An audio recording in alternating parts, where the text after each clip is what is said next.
நிஜமாவே யூடியூப் வீடியோக்கு வந்து எடிட் பண்ணுறது ரொம்பவே கஷ்டமாக இருக்குது. ஏன்னா என்னால் எந்த ஆங்கிளில் எடுக்கணும்னே தெரியல. ஆனால் இதுக்கு முன்னாடி எடுத்தப்பவே நான் வந்து ஒழுங்காக எடுத்தனோ என்னவோ, என் மேலே வந்து எதிர்பார்ப்புகள் அதிகமாக அதிகமாக எனக்கு வந்து என்ன பண்ணுறதுனே எனக்கு சீரியஸ்லி தெரியல.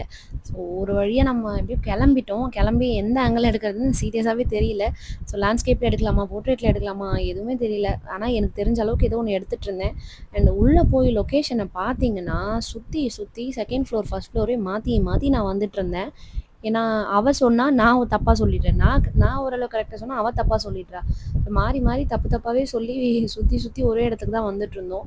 நீங்கள் எல்லாரும் கலைஞர் டிவியில் யாவரும் நலம் படம் பார்த்துருப்பீங்களா? ஸோ அந்த மாடவன் வந்து சுத்தியா கடப்பாறையா கோடாலி கோடாலி வச்சுட்டு இது பண்ணிட்டு இருப்பாங்கல்ல, அந்த மாதிரி தான் இருந்தது. ஒரே இடத்துக்கு தான் வந்துட்டுருந்தோம். அதுக்கப்புறம் டோர் நம்பரை வாட்ஸ்அப்பில் பார்த்துட்டு கரெக்டாக கண்டுபிடிச்சிட்டு உள்ளே போய் உட்காந்துட்டோம். உள்ளே போய் உட்காந்தா பிரைட் வந்து 2 கைக்குமே நம்ம ஸ்டார்ட் பண்ணிட்டோம். பிரைடோட கைக்கு ஸ்டார்ட் பண்ணதுக்கப்புறம் பார்த்தீங்கன்னா, ஃப்ரண்ட் ஹேண்ட் ஓரளவுக்கு கவர் பண்ணிட்டேன். கவர் பண்ணதுக்கப்புறம் ஜனனி என்னை அப்படியே வந்து ஃபாலோ பண்ணிட்டாங்க. அவங்களுமே சூப்பராக பண்ணியிருந்தாங்க. 2 கைக்குமே எந்த டிஃப்ரென்ஸுமே தெரியாது. நீங்களும் ஜிகே மெஹந்தியாட்ட புக் பண்ணுறீங்கன்னா தாராளமாக புக் பண்ணிக்கோங்க. நம்ம வந்து அஃபோர்டபுள் ப்ரைஸில் வந்து பண்ணி கொடுத்துருக்கோம். என்னதான் நம்ம அஃபோர்டபுளாக கொடுத்தாலுமே ட்ராவல்னு ஒன்று இருக்குல்ல. ஸோ சில பேர் வந்து அது கொடுக்கறதுக்கு வந்து தயங்குவாங்க. நம்ம எதுக்காக இவ்வளோ தூரம் நம்ம வந்து செலவு பண்ணணும் அப்படின்னு சொல்லிட்டு. ஆனால் இந்த பிரைடு வந்து பார்த்திங்கன்னா, அவங்களோட அம்மா வந்து இன்னும் கான்ஷியஸாக இருந்தாங்க. நல்லா ஒர்க் பண்ணணும் அப்படின்னு சொல்லிட்டு. ஸோ அதனால் நீங்கள் எவ்வளோனாலும் பார்த்துக்கோங்கம்மா. நீங்கள் ட்ராவல் வந்து ஃபுல்லுமே நீங்கள் சார்ஜ் பண்ணி சொல்லிடுங்க. நம்ம கோட் பண்ணி சொல்லிடுங்க. நான் உங்களுக்கு கொடுத்துட்றேன் அப்படின்ற மாதிரி சொல்லியிருந்தாங்க. எனக்கு சீரியஸ்லி இப்படியெல்லாம் கூட நமக்கு இருக்காங்களே அப்படின்னு. ஏன்னா இவங்க மட்டும் ஒரு ஆளுன்னு நம்ம சொல்ல முடியாது. இதுக்கு முன்னாடி நம்ம நிறைய பேர் அட்டென்ட் பண்ணியிருக்கோம். இந்த மாதிரி நிறைய பேர் வந்து சொல்லியிருக்காங்க. ஸோ இவங்களுமே பார்த்திங்கன்னா ரொம்ப ஸ்வீட்டாக நம்மளை வெல்கம் பண்ணி அவ்வளோ அழகாக ஒர்க் வந்து முடிச்சு கொடுத்துருந்தோம். ஒர்க் வந்து ரொம்ப பிடிச்சிருக்கு அப்படின்னு சொல்லியிருந்தாங்க. அண்ட் எல்லாருக்குமே ரொம்ப நீட் அண்ட் க்ளீனாக பண்ணி கொடுத்துருந்தோம். ஸோ அதோட வீடியோஸை நான் உங்களுக்கு அட்டாச் பண்ணுறேன். உங்களுக்கும் இதே மாதிரி நீட்டான ஒர்க் வேணும் அப்படின்னா மறக்காமல் ஜிகே மெஹந்தி ஆர்ட்டை கூப்பிடுங்க. இல்லை பட்ஜெட்டாக வேணும் அப்படின்னாலும் நம்ம பட்ஜெட்டுக்கு ஏற்ற மாதிரியும் பண்ணிக்கலாம். ஸோ ஒன்றும் பிரச்சனை கிடையாது. ஒரு வழியாக நாங்கள் வந்து பிரைடல் மெஹந்தி வந்து முடிச்சாச்சு. பிரைடல் மெஹந்தி என்னமோ 2 மினிட்ஸ் வீடியோ தான். ஆனால் இவங்க பண்ணுற அட்டகாசம் ஃபுல்லாக ஒரு 5 மினிட்ஸ் வரைக்கும் போகும்.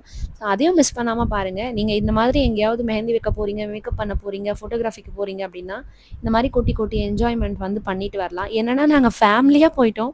அதனால் கண்டிப்பாக வீட்டில் யாரும் தேடுறதுக்கு ஆளும் கிடையாது. தம்பியும் ஊர்லேருந்து வந்திருக்கான், அக்கா பையனும் வந்திருக்கான். அவனையும் கூப்பிட்டு வந்துட்டோம். பக்கத்தில் இருக்க எல்லா இடத்தையும் சுற்றி பார்த்துட்டு பொறுமையாகவே போகலான்னு சொல்லிட்டு பக்கத்துலேயே ஒரு பார்க் இருந்தது. அந்த பார்க்கில் போய் விளையாடிட்டு சாப்பிட்டுட்டு அண்ட் கொஞ்ச நேரம் பசங்க வந்து அவங்களோட ப்ளே ஏரியாவுக்கு போய் விளையாடிட்டு வந்திருந்தாங்க. நாங்கள் எல்லாம் வந்து சாப்பிட்டு முடிச்சுட்டு உட்காந்தோமான்னு கேட்டால் அதுதான் கிடையாது. நான் என்ன பண்ணுவேன்னு எல்லாருக்குமே என்னோட சரௌண்டிங்கில் தெரியும். சுற்றி சுற்றி ஃபோட்டோஸ் அண்ட் வீடியோஸ் தான் வந்து ஷூட் பண்ணிட்டு இருந்தேன். அது எனக்கு ரொம்ப பிடிச்ச வேலை அது. ஸோ மெஹந்தியை தாண்டி எனக்கு என்ன பிடிக்கும் அப்படின்னு கேட்டிங்கன்னா, இந்த வேலை வந்து எனக்கு ரொம்ப பிடிக்கும். அண்ட் எடிட் பண்ணவும் பிடிக்கும். ஏன்னா என்னோட வீடியோஸ் எனக்கு எடிட் பண்ணுறத விட மற்றவங்களோட வீடியோஸ் எடிட் பண்ணி கொடுக்குறது ஒரு அலாதியான ஒரு ஆனந்தம் தெரியுமா, சீரியஸ்லி. ஸோ என் வீட்டுக்காருக்கா இருக்கட்டும், என் ஃப்ரெண்ட்ஸ் அண்ட் ஃபேமிலி எல்லாருக்குமே வந்து எடிட் பண்ணி கொடுத்துருக்கேன். ஆனால் இப்போ என்னமோ தெரியல, நிறைய ப்ரெஷர் என் மேலே அதிகமாகுது. எப்படி சொல்கிறது, லைக் வீட்டு வேலை பார்த்து என்னால் எடிட் பண்ணுறது, என்ன அந்த மாதிரி எக்ஸ்கியூஸ் பண்ணுறது எனக்கு கொடுக்கறது எனக்கு பிடிக்காது. இருந்தாலும் என்னையே தாண்டி என்னோடய பாடி கண்டிஷனாக இருக்கட்டும், மென்டல் கண்டிஷனாக இருக்கட்டும், எல்லாமே என்னை தடுக்குது. ஏன்னே தெரியல. மேபி இன்னும் கொஞ்சம் ஃப்ரீ ஆகிட்டேன்னா, பசங்க கொஞ்சம் வளர்ந்துட்டாங்கன்னா அதை நான் இன்வால்வாக பண்ணுவேன்னு நினைக்கிறேன். I think so. இது வரைக்கும் லாஸ்ட் வீடியோஸ் எல்லாம் பார்த்துருந்தீங்க அப்படின்னா கண்டிப்பாக தெரிஞ்சிருக்கும். இப்போ வர வர என்னோடய வீடியோஸில் வந்து எடிட்டிங் வந்து குறைஞ்சி தான் இருக்கும். இதுக்கு முன்னாடி மட்டும் நீ என்னடி பண்ணி கிழிச்சிட்டே அப்படின்னு நீங்கள் கேட்கலாம். மேபி பார்க்குறவங்களுக்கு தெரியும், புதுசாக பார்க்குறவங்களுக்கு தெரிஞ்சிருக்க வாய்ப்பு இருக்காது. ஸோ ஆமாம், சரி வீடியோக்குள்ளே போயிடுவோம். என்னை பற்றி ரொம்ப பேச வேண்டாம். பார்த்திங்கன்னா நாங்கள் அங்கேருந்து ஸ்ட்ரெயிட்டாக மகாபலிபுரம் வந்து கிளம்பிட்டோம். போகிற வழியில் தான் டிசைட் பண்ணோம். லெஃப்ட் எடுத்தால் வீடு, ஸ்ட்ரெயிட்டாக போனால் மகாபலிபுரம். அதனால் அவர் ஸ்ட்ரெயிட்டாகவே வண்டி விட்டுட்டார். சரி அங்கே போயிட்டு குழந்தைங்களுக்கு பிடிச்ச டாய்ஸ் எல்லாம் வாங்கிட்டு 2 பேருமே கீ செயின் வாங்கிட்டாங்க. அண்ணாங்க 2 பேருமே கீ செயின் வாங்கிட்டாங்க. தம்பி வந்து ஒரு பைக் வந்து வாங்கியிருந்தார். நம்ம ஏகே மாதிரி ஒரு ரேஸ் பைக் வந்து வாங்கியிருந்தார். எனக்கு ரொம்ப சந்தோஷமாயிடுச்சு அதை வாங்கினதும். நான் என்ன பண்ணுவேன், வழக்கம் போல் தின்பண்டம் தான் வாங்குவேன். அதை வாங்கி தின்னுட்டு நாங்கள் வந்து வண்டியில் ஏறிட்டோம். அண்ட் அவர் பார்த்திங்கன்னா திட்டிகிட்டே தான் இருந்தார், வண்டி ஃபுல்லாக பண்ணாதன்னு சொல்லிட்டு. இதில் என்ன ஒரு பிரமாதம்னா, இவ்வளோ லாங் டிரைவை முடிச்சுட்டு நம்ம இன்னொரு கிளைண்ட் வீட்டுக்கும் போனோம். அது எங்கன்னு கேட்டால் மாதவரம். ஸோ செகண்ட் கிளைண்ட்டோட லொக்கேஷனுக்கும் வந்துட்டோம். எப்படி டக்கு டக்குன்னு மாத்துறேன்னு நீங்கள் யோசிக்கலாம்.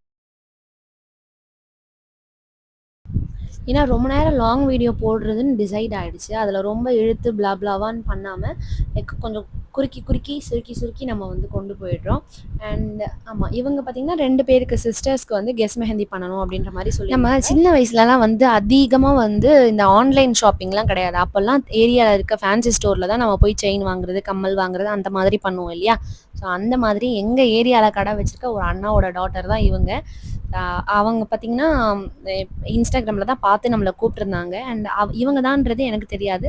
அண்ட் அதுக்கப்புறம் ஒரு தடவை நம்ம கோன் வாங்குறதுக்காக, அதாவது கோன் செய்யறதுக்காக கிளாஸ் ஷீட் வாங்குறதுக்காக போயிருந்தேன். அப்போ தான் அவங்க சொன்னாங்க, இந்த மாதிரி என் பெரிய பொண்ணுக்கு போடணுமா, பசங்களுக்கு போடணும் அப்படின்ற மாதிரி சொல்லியிருந்தாங்க. அப்போ தான் தெரியும், ஓகே இவங்க தான் கூப்பிட்ருக்காங்க போல் நம்மளை அப்படின்னு சொல்லிட்டு.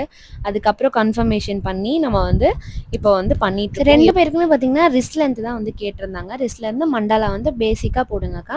அண்ட் பேக் ஹேண்ட் வந்து ஒரு மாதிரி ஹேங்கிங் தீம் பேஸ்டு ஒரு லோட்டஸாக இருக்கட்டும், இல்லை வேறு ஏதாவது ஆட் பண்ணுறதா இருந்தாலும் பண்ணுங்க அப்படின்ற மாதிரி ஒரு கொஞ்சம் செலக்டிவாக தான் இருந்தாங்க. ரொம்ப சூஸியாகவும் இருந்தாங்க பார்க்கும்போது. அண்ட் அவங்க கேட்டது மாதிரி டிசைனுமே பார்த்திங்கன்னா சூப்பராகவே வந்திருந்தது. என்னென்னா என்னை விட ரொம்ப சின்ன பசங்க, எப்படி சொல்கிறது, அதுதான் சின்ன வயசில் வந்து நான் சின்ன பிள்ளையாக இருக்கும்போது இவங்க இன்னும் சின்ன பிள்ளையாக இருந்திருப்பாங்க. ஸோ இப்போ இவங்களாம் வந்து சூஸ் பண்ணுறதெல்லாம் பார்க்கும்போது, ஆஹா நமக்கு ரொம்ப வயசாகிடுச்சு போல இருக்குது, நம்மலாம் இந்த வயசில் சீரியஸ்லி இவ்வளோ தெளிவாக இருப்போமான்னு கேட்டால் இல்லை. மேபி இவங்க ஒர்க் பண்ணிகிட்ருக்காங்க இப்போது. என் கண்ணுக்கு தான் இன்னும் இவங்க வந்து சின்ன பசங்களாகவே தெரியுறாங்க. மேபி அதுதான் சின்ன வயசுலேருந்து பார்த்ததுனால அப்படி தெரியுதா என்னன்னு தெரியல. அண்ட் சரி அதெல்லாம் விடுங்க, நம்ம டிசைனுக்கு வந்துடுவோம். இதுதான் அவுட்புட். ஸோ எப்படி இருக்குன்னு மறக்காமல் சொல்லுங்கள். அண்ட் இதே மாதிரி நிறைய இன்ட்ரெஸ்டிங்கான வீடியோஸ் எல்லாம் பார்க்குறதுக்கு மறக்காமல் ஜிகி மெஹந்தி ஆர்ட்டை சப்ஸ்கிரைப் பண்ணி வச்சுக்கோங்க. இந்த வீடியோ கொஞ்சம் குட்டியாக தான் இருக்கும். அடுத்தடுத்த வீடியோவில் உங்களை மீட் பண்ணுறேன். Tata, bye by.